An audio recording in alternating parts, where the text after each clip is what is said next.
प्रौढ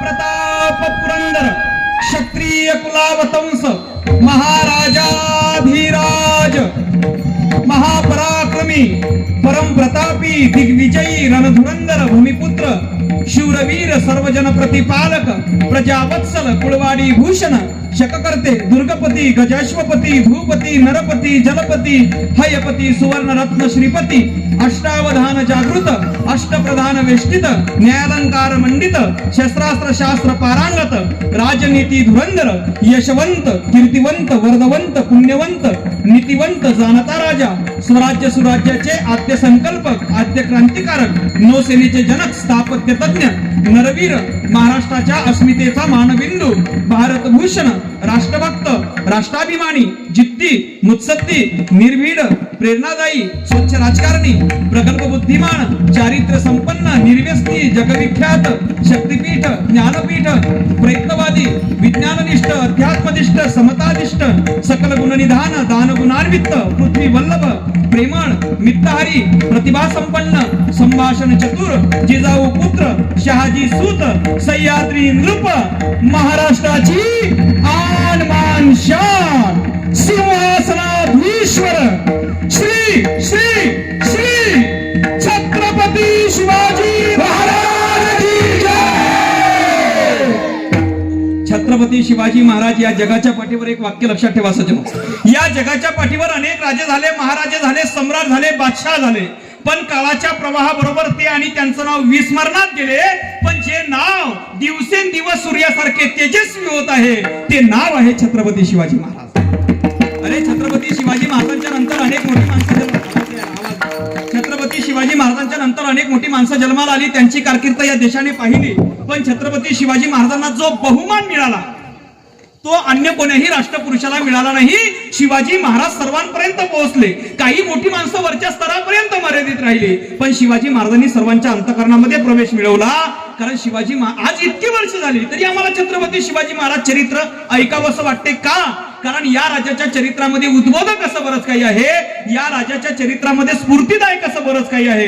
अरे गरिबांवरती प्रेम करणारा एक लोकनेता म्हणून आम्ही शिवरायाकडे पाहू शकतो. लोक कल्याणाची अखंड वार्ता करणारा एक प्रजापती म्हणून आम्ही शिवरायाकडे पाहू शकतो. अरे न्यायाची तलवार आणि अन्यायाची ढाल म्हणजे शिवाजी, शत्रूच्या हल्ल्याने पीडित झालेल्याच्या पाठीवरून मायेने फिरणारा तो हात म्हणजे शिवाजी. अरे बायकोसाठी आणि प्रेयसीसाठी ताजमहाल बांधणारे अनेक असतील, पण आईच्या स्वप्नाकरता हिंदवी स्वराज्य प्रस्थापित करणारा फक्त एकच मर्द आहे. त्या मर्दाचं नाव आहे छत्रपती शिवाजी. पेटविली रणांगणे देह जिजविला मातीसाठी मरणाच्या दारातही लढलो आम्ही. प्रत्येक जातीसाठी 18 पगड जाती गुन्ह्या गोविंदाने नांदाव्या म्हणून आयुष्याच्या शेवटच्या श्वासापर्यंत प्रयत्न करणाऱ्या राजाचं नाव आहे छत्रपती शिवाजी महाराज. ज्या राज्यामध्ये तुम्ही पहा एकाही शेतकऱ्याने कधी आत्महत्या केली नाही, त्या राजाचं नाव आहे छत्रपती शिवाजी महाराज. ज्या काळामध्ये एकही भिकारी पाहायला भेटला नाही, त्या सुवर्ण काळाचे साक्षात परमेश्वर आहे छत्रपती शिवाजी महाराज. छत्रपती शिवाजी महाराजांसारखा राजा आदर्श राजा झाला नाही आणि भविष्यात मी तर असं म्हणेल दादा, छत्रपती तुम्ही पहा, छत्रपती भूतकाळातही आदर्श होते, वर्तमान काळातही आदर्श आहेत आणि भविष्यातही आदर्श असते. विठ्ठल विठ्ठल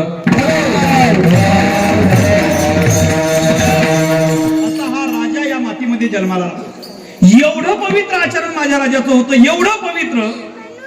अरे औरंगजेबासारखा कट्टर शत्रू की जो आयुष्यभर छत्रपतींचा राग करत आला, द्वेष करत आला, शेवटच्या क्षणाला औरंगजेबही माझ्या राजांचं वर्णन करतोय. औरंगजेबासारखा शत्रू. मी सांगेल प्रसंग आपल्याला. 3 एप्रिल 1680 मध्ये रायगडावरती छत्रपती शिवरायांचं निधन झालं आणि औरंगजेबाच्या साकी मुस्तैखानाला ही बातमी कळाली. हा साकी मुस्तैखान मोठ्या आनंदाने धावत पडत बहादूरगडावर छावणी असलेल्या औरंगजेबाकडे आला आणि आल्या आल्या औरंगजेबाला सांगतो, हुजूर बडी खुशी की खबर आहे. औरंगजेबाने विचारलं क्या हुआ?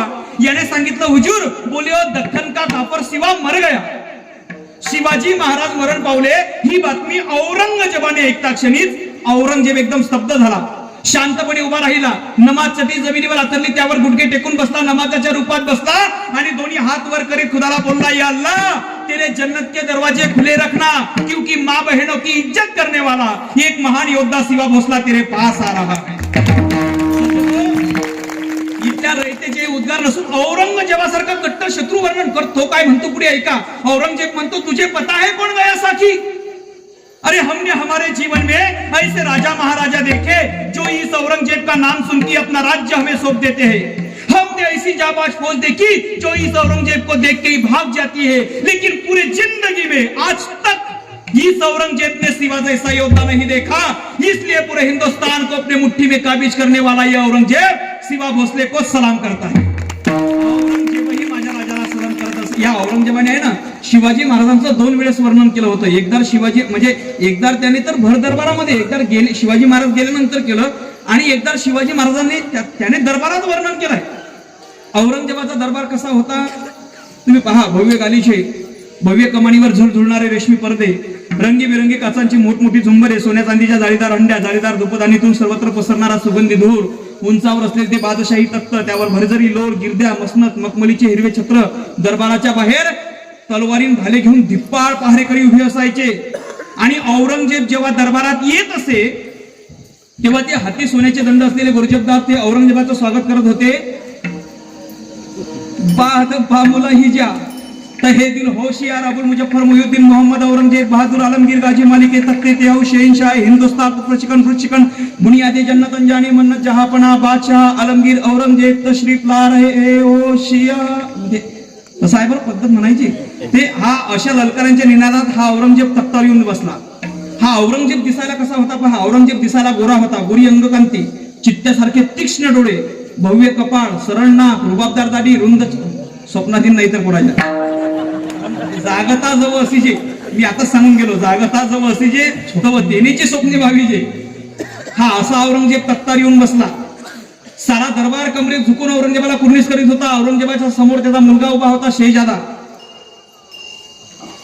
दुसरा उभा होता शाहिस्ते खान. या शाहिस्ते खानाचं खरं नाव माहिती आहे का काय होतं? शाहिस्ते खानाचं खरं नाव होतं अमीर उल उमरा नवाब बहादूर मिर्झा अबू तालिब उर्फ शाहिस्ते खान. काय होतं रे बाळा? हे त्याचं खरं नाव होतं शाहिस्ते खानाचं. खूप मोठमोठे सरदार. त्याचा शहजादा मुलगा उभा होता शाहिस्ते खान, बहादूर खान, अमीन खान, शेख मीर, जुल्फिकार खान, नजाबत खान, जाफर खान, मुल्तिफ खान, मुखलिस खान, पोलाद खान, रनंदाज खान, बख्शी असद खान, शमस खान, पठाण, नामदार खान, गयासुद्दी खान, तुर्कदाज खान, कुबाहत खान, हौद खान, इमाम बिरुद्दी खान, लोधी खान, गाजी खान, कारतलब खान, सिद्दी फत्ते खान, अब्दुल फत्ते खान, हसन मुनीम, सुलतान मिर्जा, खोजा सुलतान, मंचर, अब्दुल बेग, भावसिंह, किशोर सिंह, श्याम सिंह, राजसिंह, रामसिंह, रायसिंह, अमरसिंह, चंद्रवत, राजा गिरधर मनोहर, राजा प्रद्युम्न, सुरजी गायकवाड, दिनकरराव ककडे, रामबाजीराव पवार, सर्जेराव हडगे, जबरदस्त खान, बरकराज खान, कुबाहत खान, कुतुबुद्दीन खान, दाऊद खान कुरेशी, शेख जादा, मुल्ला, याहिया, नवाई, जानिबे, गाजीबेग, बख्शी, बादिल बख्तियार, सुजन सिंह बुंदेला, पुरंदर बुंदेला, किरत शेख कचवा, राजा नरसेगौर, उदयराज मुंशी, निकालाव मुंशी, मिर्जा राजा जयसिंह, याकूत खान, मुसे खान, हसन खान, पठाण, रंदुल्ला खान, अंकुश खान, अब्दुल सय्यद बंडार, रहीम खान. किती झाले हे? मी इकडचे नाव नाही सांगत बरं, मी इतिहासातले नाव सांगतोय. हे औरंगजेबाच्या दरबारातले सांगतोय की ज्या वेळेला शिवरायांचं त्याने वर्णन केलंय. असे सर्व 14,500 होते. मी 14,500 नाही सांगू शकत, फक्त 459 सांगू शकतो. विठ्ठल विठ्ठल.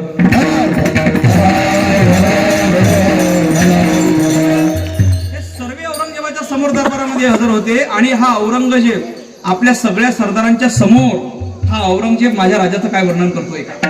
हा औरंगजेब छत्रपतींचं काय? हा औरंगजेब म्हणतो, यह सब फिजूल है शहजादे, चंगाज और तैमूर के खून ने कभी शिकस्त नहीं देखी, मगर आज तंजौर से लेके कंधार तक सारे हिंदुस्तान को मुगलिय सल्तनत में शामिल करने का ख्वाब देखने वाली मां बदौलत आज ये क्या देख रही है? शिवाजी हमारे नजरों के सामने हमारी सल्तनत की तामील कर चुका है. हमारे लाखों के फौजों के सूबेदारों को शिकस्त दे के उधार के रख दिया है इसने.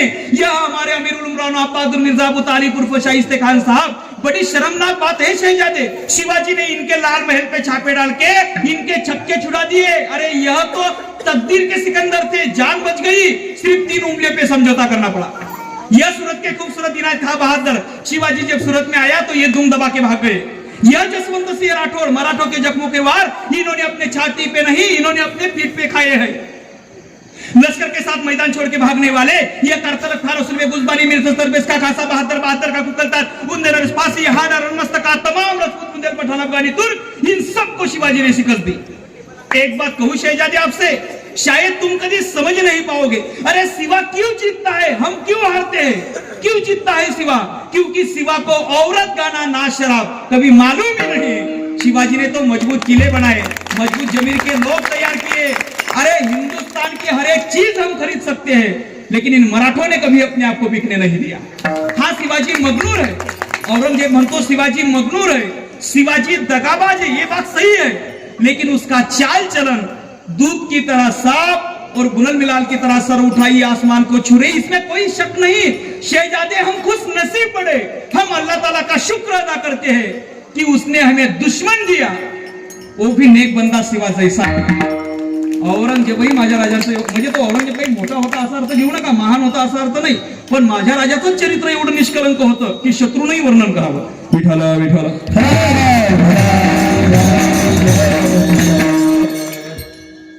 निष्कलंक जीवन चरित्र। पण आजकाल काय झालं, कोण्याही लेखकाची पुस्तकं वाचून आजच्या तरुण पोरांची बुद्धी भ्रष्ट होऊन महापुरुषांना नाव बोट ठेवण्यापर्यंत लोकांची मजल गेली आहे। कोणाची पहिले पुस्तक हाती घेतलं ना की पहिले लेखक वाचा। एक सांगू का, बरेच लोक म्हणतात शिवाजी महाराज लुटेरू होते। एक माझं वाक्य परत ऐका, शिवाजी महाराज लुटेरू नव्हते। लुटेरू शिवाजी महाराजांनी लुटा केल्या नाही। काही लोक म्हणतात शिवाजी महाराजांनी लुटा करून धन गोळा केलं आणि आपलं राज्य मोठं केलं। शिवाजी महाराजांनी आयुष्यात लुटा नाही केल्या। शिवाजी महाराजांनी जो स्वराज्याकरता पैसा मिळवला ना, पैसा तो शिवाजी महाराजांनी स्वतः व्यापार केला। मीठ मसाला नारळ सुपारी अशा वस्तूंची निर्यात करणारी 80 पेक्षा जास्त जहाज तयार करून शिवाजी महाराजांनी इंग्लंड 25 देशाबरोबर व्यापार केला। England, Iran, Germany, France, Holland, Denmark, Norway, Greek, Jew, Swiss, Africa, Russian, Jordan, Spain एवढ्या देशाबरोबर शिवाजी महाराजांनी त्या काळात म्हणजे स्वतः नाही केला, माणसं लावले, पण स्वतः व्यापार केला। त्यातून जो पैसा भेटला तो स्वराज्याकरता वापरला। लुटा शिवरायांनी केला नाही। जो जगातला व्यापार आपल्या भारत देशामध्ये चालत होता, आपल्या भारत देशामध्ये फक्त इंग्रजच व्यापार करण्याकरता आले असे नाही। आपल्या भारत देशामध्ये इंग्रज, आर्मेनी, फ्रान्सिस, युनानी, इराणी, तुरानी, अरबी, हबशी, बहुरी, खोजा, यहुदी, अफगाणी, मुघली, बलुची इथे व्यापार करण्याकरता आले। आणि शिवरायांनी सांगितलं यांच्या व्यापारावर जकात बसवण्याकरता शिवरायांनी 84 बंदर शिवरायांनी ताब्यामध्ये घेतले, कारण तेव्हा प्लेन नव्हते, तेव्हा व्यापार हा जहाजातून चालत होता।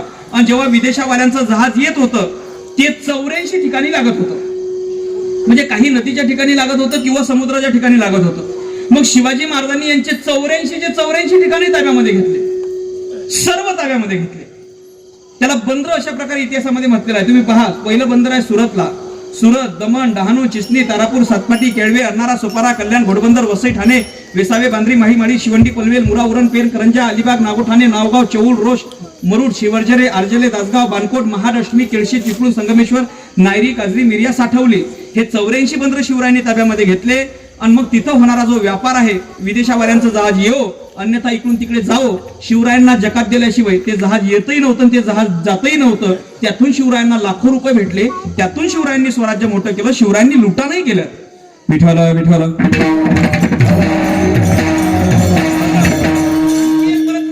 शिवरायांनी स्वराज्य, शिवरायांनी पैसा मिळवण्याकरता या भारत देशामध्ये जो व्यापार चालत होता ना, देश आणि कोकण यांना जोडणारा जो व्यापार चालत होता ना, तो सर्वचे सर्व शिवरायांनी आपल्या अंडर खाली आणला। कारण या देश आणि कोकणमध्ये जे व्यापारी व्यापार करत होते यांच्या व्यापारावर जकात बसावी म्हणून शिवरायांनी 60 घाट ताब्यामध्ये घेतले। कारण एखादा व्यापारी या बाजारपेठेतून जर पलीकडच्या बाजारपेठेत जायचं असेल तर काही घाट असे विशिष्ट घाट होते की ते ओलांडल्याशिवाय माणूस तिकडून पोहोचू शकत नव्हता। आणि असे 60 घाट शिवरायांनी आपल्या ताब्यामध्ये घेतले की त्यातून शिवरायांना इन्कमिंग सुरू झालं। पहिला घाट आहे आंबेनळी घाट, दुसरा आहे पहिला आंबेनळी घाट, अंबुली घाट, अव्वाटा घाट, अंबा घाट, अनुस्पुरा घाट, उत्तर तिवटा घाट, उंबरखंड घाट, कोंडेवाली घाट, कोकण दरवाजा घाट, कुंभोरले घाट, कुसूर घाट, कुंभा घाट, कुंडी घाट, कावळ्या घाट, कामता घाट, केळघाट, गोंडा घाट, गोडगीचा घाट, नरदावा घाट, नाणे घाट, तोरण घाट, थामण घाट, थळघाट, दक्षिण मित्रा घाट, पिंडोरबारी घाट, पारघाट, बोरघाट, बावडा घाट, बाबुळणा घाट, मोरकंडा घाट, माळशेज घाट, चेंड्या घाट, लिंग्या घाट, रांगणा घाट, रामघाट, सावळ घाट, सातबारी घाट, सत्ती घाट, भीमाशंकर घाट, भोपे घाट, वाघजाई घाट, वरंत घाट, शिरत्या घाट, शिरलोट घाट, हातलोट घाट, खोंड्या घाट आणि ढवळ्या घाट। किती झाले हे 60 घाट? हे घाट या बुलढाण्याचा घाट नव्हता बरं, राजूर। हे 60 घाट शिवरायांनी ताब्यामध्ये घेतले आणि याचा परिणाम असा झाला की तिथून कोणताही व्यापारी गेला की त्यातले एक व्यापारी, एका व्यापाऱ्याजवळ 2,000 10,000 असे बैल होते आणि तेव्हा एक व्यापारी शिवरायांना एका बैला मागे 1 रुपया देत जाय. म्हणजे एका वेळेला एक व्यापारी तिथून गेला की शिवरायांना घर बसल्या 5,000 10,000 8,000 असे रुपये भेटत होते. अशी एका घाटातून एका वेळेला 10,000, तर एका घाटातून दिवस भरायला किती आणि 60 घाटातून दिवस भरायला किती. त्यातून शिवरायांनी जो पैसा भेटला त्यातून शिवरायांनी स्वराज्य मोठं केलं. शिवराय लुटेरू नव्हते. विठ्ठल विठ्ठल.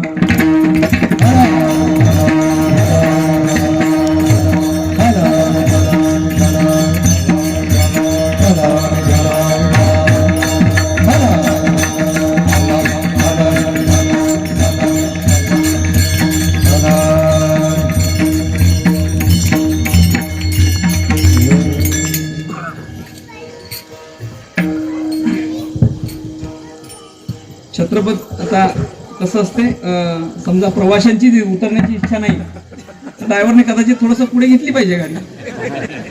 कार्यकर्त्यांचं मंडळीचं म्हणणं आहे की 10-1 मिनिटं थोडीशी सेवा आणखी वाढवा. वास्तविक पाहता मी माझा मोठेपणा सांगत नाही, चुकूनही नाही, पण मी राईट टाइम चालणारा माणूस आहे. 10ला म्हणजे 10ला आणि 8ला कुठेही बघा तुम्ही, कुठेही त्यांनी सुरू जरी 9ला केलं असतं ना तरी मी 10ला शेवट केला. ते खरंच मी थोडं ऐकतो या कार्यकर्त्यांचं. त्याचं कारण आहे की यांचे माझ्यावर उपकार आहेत. विठाला विठाला. तुम्ही म्हणाल उपकार कसे काय? उपकार म्हणजे काही फार मोठे म्हणजे हे नाही, पण खरंच एका काय झालं, 15 तारखेला माझी सेवा होती. किती तारखेला? माझं पत्रिकेत नाव आहे 15ला, पण मी आलो कितीला? म्हणजे किती दिवस? 4 दिवस. काय झालं, चुकून आमच्या गावाला श्री संत दत्तूजी महाराज मंदिराचं बांधकाम चालू आहे आणि त्या बांधकामाच्या निमित्तानं आम्ही ग्रिल टाकायला वडनेरला गेलो, तर तिथं चुकून मंगेश महाराजांना मी 15 तारीख दिली, पण ते डायरीत लिहिली नाही. आणि नंतर काही दिवसानंतर यांचा फोन आला, ती तारीख डायरीत लिहिली. मग विषय असा झाला की एका तारखेवर किती झाले? बरं, मी सखाराम महाराज नाही की 2 ठिकाणी कीर्तन करू. 2 ठिकाणी मला जाता येईल, नाही जाता येणार आणि लय कठीण असते बापा लोकांचं. मी जेव्हा फोन केला पलीकडे सुद्धा दोन्ही गावचे सारखे फोन आले की महाराज इकडे या, महाराज तिकडे या, तुमची सेवा इकडे आहे. मला खूप प्रश्न उभा राहिला कुकडे जावं, कारण ते मंडळी ऐकत नव्हते, इकडून हे ऐकत नव्हते. म्हटलं काय करा. पण मग मी रोशन भाऊला विनंती केली, म्हटलं रोशन भाऊ तुम्ही आपले आहेत, तुम्ही आपल्या भागातले आहेत, तुम्ही समजून घ्या थोडं. आणि त्यांनी खरंच विनंतीला मान दिला. आमचे रामभाऊ आवाज सुद्धा, रामभाऊ झांबरे सुद्धा माझ्याकरता 2 मिनिटं बोलले सर्व कार्यकर्त्यांशी. आणि तुम्ही सर्व कार्यकर्त्यांनी, रोशन भाऊनी, रवी भाऊ असतील, या मंडळातील सर्व कार्यकर्त्यांनी माझी विनंती मान्य केली. म्हणून आता त्यांची विनंती मला 10 मिनिटाकरता मान्य करावी लागणार. विठाल विठाल.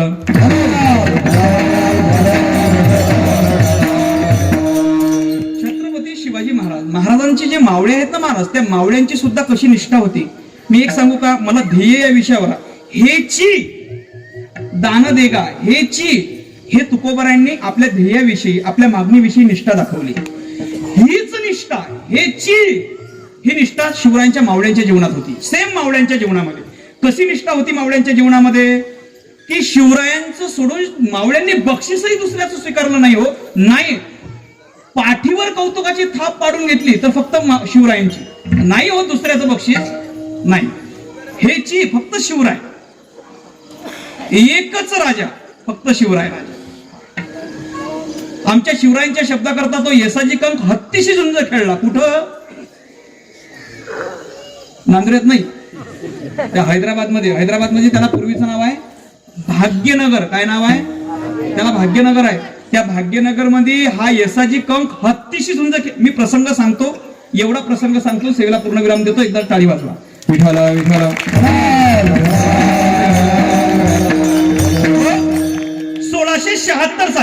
1676 साली शिवाजी महाराजांनी दक्षिणेकडे कूच केली आणि आदिलशाही संपवण्यासाठी महाराजांनी हैदराबादच्या गोळकोंड्याच्या कुतुबशहाशी हातमिळवणी केली.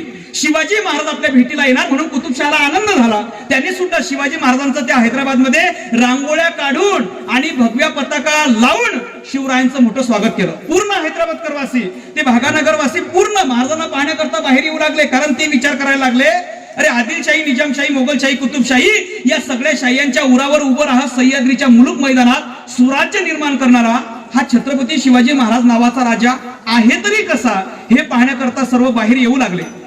महाराजांचं मोठं स्वागत केलं. दुसऱ्या दिवशी शिवाजी महाराज या कुतुबशहाला भेटायला त्याच्या दारमहालामध्ये गेले. महाराज आणि कुतुबशहा दोघं बसले. दोघांनी आसन ग्रहण केले आणि बोलता बोलता हा कुतुबशहा महाराजांना म्हणतो, महाराज तुम्ही आता माझ्या महालामध्ये बसलेले आहात. इथं माझे हजारो सैनिक आहे आणि तुम्ही फक्त 4 माणसं घेऊन माझ्या भेटी करता या ठिकाणी माझ्या महालात आले आहात. तेव्हा माझ्या मनात जर काही बरा वाईट विचार आला, म्हणजे तुम्हाला मारायचा किंवा पकडायचा विचार आला, तर तुम्ही त्याला कसे सामोरे जा. त्यावेळेला शिवराय म्हणतात, बादशहाजी तसे कोणाच्या मनात काय येते हे आम्हाला चांगलं माहिती असते. कारण मला मारायचं म्हटलं तर अफजल खानाचं काय झालं हे तुम्हाला चांगलंच माहिती आहे, आणि मला पकडायचं म्हटलं तर हेही शक्य नाही. कारण आग्र्यामध्ये औरंगजेब आणि त्याच्या 2,60,000 सैन्याच्या हातावर दिवसा ढवळ्याआड कशा तुरी दिल्या हे तुम्हाला चांगलेच माहिती आहे. त्यामुळे शिवरायाला मारणे किंवा पकडणे म्हणजे वीस पकडण्यासारखे आहे. दिसणार नाही, सापडणार नाही, पण झटका दिल्याशिवाय जाणार नाही. बादशहाजी हा तुमचा महाल आहे, इथं तुमचे हजारो सैनिक आहे, आम्ही फक्त 4 लोक आहे. हा तुमचा गैरसमज आहे. एकदा तुम्ही खिडकीतून खाली पहा, म्हणजे तुम्हालाच कळेल की कोण कोणाला मारू शकते. आणि बाजूला खिडकी होती, थोडा कमी करावा, थोडा लाईट कमी. बाजूला खिडकी होती आणि कुतुबशहाने असं खिडकीतून खाली पाहिलं आणि पाहतो तर काय, शिवाजी महाराज वर येईपर्यंत महाराजांच्या 5,000 अंगरक्षकांनी या दादमहालाचा कोपरा ताब्यात घेतला होता. शिवाजी महाराजांनी फक्त इशारा दिली असती तर अवघ्या 2 मिनिटांमध्ये दादमहाल, कुतुबशाह त्याचं सगळं कुटुंब शिवरायांच्या ताब्यामध्ये आलं असतं. मित्राबद्दल सुद्धा एवढी सतर्कता पाहून हा कुतुबशाह विचार करतो की शिवाजी महाराज मित्रापासून एवढे सावध राहतात, मग शत्रूपासून किती सावध असतील. महाराजांच्या बुद्धिमत्तेवरती हा कुतुबशाह खुश झाला आणि खुश होऊन तो महाराजांना त्याचं साम्राज्य दाखवतो.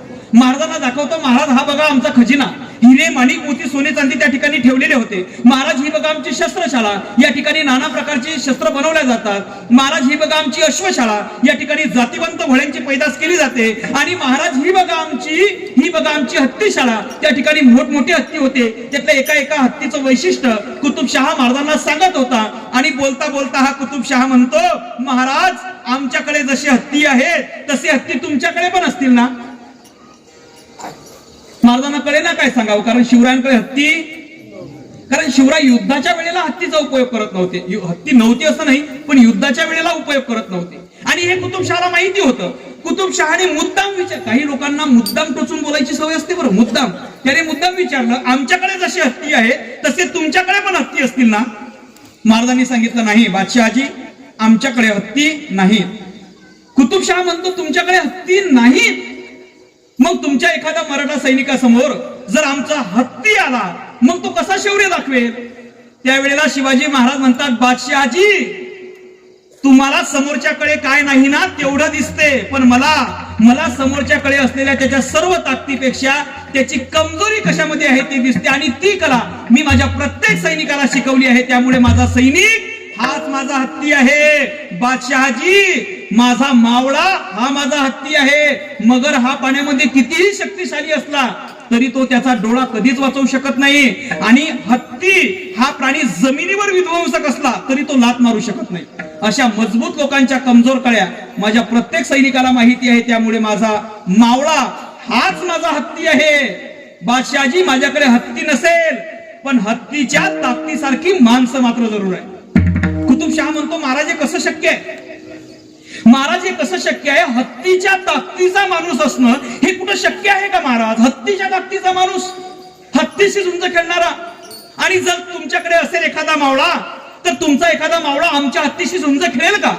महाराज म्हणाले, क्यों नहीं बादशहाजी, जर तुम्हाला आमच्या मावळ्याची ताकद आजमावायची असेल तर बादशहाजी आपण नजर फिरवा. अरे आपण सांगाल तो मावळा, आपण सांगाल त्या हत्तीशी झुंज द्यायला तयार आहे. महाराजांनी मोठ्या विश्वासाने जबाब दिला. मग कुतुबशहाने सगळीकडे चौफेर नजर फिरवली आणि मग त्याला महाराजांच्या पाठीमागे उभा असणारा एक शिडशिडी थोडासा बुटका असा 5.5 फूट उंचीचा येसाजी कंक नावाचा मावळा दिसला. आणि कुतुबशाह म्हणतो, महाराज क्या यह सिपाही हमारे हाथी से टकराएगा. महाराज म्हणाले, क्यों नहीं बादशाहजी, अरे यह हमारा येसाजी आपके हाथी से जरूर टकराएगा. येसाजी म्हणजे दिसायला साधा भोळा, अंगाला रांगळा काटक, अंगा सदरा, पाठीला ढाल, कमरेला तलवार, अनवाणी पाय, ओठावर तुरीबान मिशा, तोंडात गावरान, पण अदबशीर भाषा, मर्दानी चाल, सह्याद्रीचा बुलंद हौसला, अंगात चित्ते चपळी, नजरेत गरुडाची दाहकता. आणि एका हत्ती समोर 100 हत्तीचं बळ घेऊन येसाजी मैदानात आला. कोणाशी झुंज खेळायला, हत्तीशी. इकडे कुतुबशहाने इशारत करताच एका जंगली हत्तीला दारू पाजून त्याला येसाजीवरती सोडण्यात आले. हैदराबादची जनता विचार करू लागली, भागानगरची जनता विचार करू लागली, हा एवढासा येसाजी एवढ्या प्रचंड हत्ती बरोबर कसा काय झुंज खेळेल? तो महाकाय हत्ती कोणत्याही क्षणी येसाजीचा चेंदा मेंढा करून टाकेल याची सर्वांना खात्री होती. म्हणून प्रत्येक मावळा देवाची धाव करू लागला की सांभाळ सांभाळ, आमच्या मावळ्याला सांभाळ, प्रत्येक प्रत्येक. आणि इकडे तो हत्ती येसाजीवरती चाल करून गेला, येसाजीला धडक देण्याचा प्रयत्न केला, पण येसाजी शितापीने खाली वापरून चप्पल त्यांनी निष्ठून येसाजीने हत्तीचं शेपूट पकडलं. पण हत्तीला कळेना काय करावं, कारण हत्तीला लात मारता येत नाही आणि हत्तीला शेपूटही मारता येत नाही. म्हणून हत्ती गोलगोल गोलगोल गोलगोल फिरू लागला, तसा येसाजी सुद्धा गोलगोल गोलगोल फिरू लागला. हत्ती फिरू फिरू कंटाळला, वैतागला आणि वैतागून तो खाली बसतो ना बसतो तो येसाजी हत्तीच्या समोर जाऊन सह्याद्रीच्या शिखरासारखा उभा राहिला. येसाजीला पाहता बरोबर हत्तीने येसाजीवरती धाव घेतली, धडक देण्याचा प्रयत्न केला, पण येसाजीने जाग्यावरून 12 हात उडी घेऊन हत्तीच्या सोंडेवर वार केला सपकन. तसा हत्ती बावरला, संतापला, त्याने परत येसाजीवरती चाल केली. येसाजीने आपल्या हातातील पट्ट्याचा वार हत्तीच्या सोंडेवर केला सपकन. तशी हत्तीची सोंड तुटून जमिनीवर पडली आणि रक्तबंबाळ झालेला हत्ती त्या ठिकाणी ची ची करत मरण पावला. आणि त्या भाग्यनगर मध्ये त्या येसाजी कंकचं नाव प्रत्येकाच्या मुखामध्ये येऊ लागलं. येसाजी कंक, येसाजी कंक, येसाजी कंक. अरे येसाजीचा पराक्रम पाहून तो बादशाह येसाजीच्या पराक्रमावरती खुश झाला आणि खुश होऊन हा बादशाह त्याच्या आसनावरून उठून येसाजीच्या जवळ गेला आणि गळ्यातील मोत्याचा हार काढला आणि त्या येसाजीच्या समोर धरला आणि येसाजीला म्हणतो, रे येसाजी, तुझ्या राजाच्या शब्दाकरता तू हत्तीला हरवलंय, तुझा पराक्रम असामान्य आहे, मी खुश झालो तुझ्या पराक्रमावरती, माझ्याकडे तुझं वर्णन करण्याकरता शब्द अपुरे आहे. अरे तुझं कौतुक म्हणून हा हार मी तुला देत आहे, घे, स्वीकार कर. तसा येसाजी 2 पावलं मागे सरकला आणि येसाजी म्हणतो, बादशहाजी, आमचं कौतुक करायला माझे छत्रपती महाराज समर्थ आहेत, तुझं बक्षीस माझे कौतुक करायला माझे छत्रपती समर्थ आहेत, तुझं बक्षीस मला नकोय. दिलेलं बक्षीस येसाजी कंकने नाकारलं. अरे अमूल्य रत्नांचा हार होता तो, घे, नको नको, न लगे मुक्ती न लगे धनसंपदा, हे ची फक्त छत्रपती तुझा विसर न व्हावा. विठ्ठल विठ्ठल. भगिनींनो व बांधवांनो, अशाच प्रकारचे नवनवीन व्हिडिओ पाहण्यासाठी पवन टीव्ही 007 या चॅनलला लाईक करा, शेअर करा व सबस्क्राईब करा. धन्यवाद. जय भवानी, जय शिवराय.